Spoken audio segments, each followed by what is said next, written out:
राम सातपुते व रणजित सिंह निंबाळकर यांचे उमेदवारी अर्ज दाखल। राम सातपुते व रणजित सिंह निंबाळकर यांचे उमेदवारी अर्ज दाखल। उपमुख्यमंत्री देवेंद्र फडणवीस यांची थोड्याच वेळात सभा सोलापूर।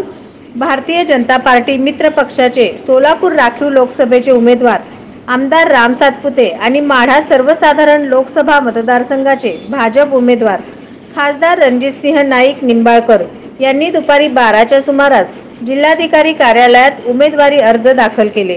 राम सातपुते यांच्यासोबत आमदार सुभाष देशमुख, माजी आमदार राजन पाटील, शिवसेना शिंदे गटाचे जिल्हा संपर्क प्रमुख तसेच भाजपाचे युवा नेते विकास वाघमारे या 5 जणांनी निवडणूक निर्णय अधिकारी कुमार आशीर्वाद यांच्याकडे उमेदवारी अर्ज दाखल केला। तसेच माढा लोकसभा मतदारसंघाचे उमेदवार खासदार रणजित सिंह नाईक निंबाळकर यांनी आमदार बबनराव शिंदे, आमदार जयंत गोरे, आमदार संजय शिंदे, आमदार शहाजी बापू पाटील या 5 जणांसोबत निवडणूक निर्णय अधिकारी मोनिका सिंह ठाकूर यांच्याकडे उमेदवारी अर्ज दाखल केला आहे। तसेच आमदार राम सातपुते यांच्या पत्नी संस्कृती सातपुते यांनीही पूरक म्हणून आपला उमेदवारी अर्ज जिल्हाधिकारी कुमार आशीर्वाद यांच्याकडे दाखल केला आहे।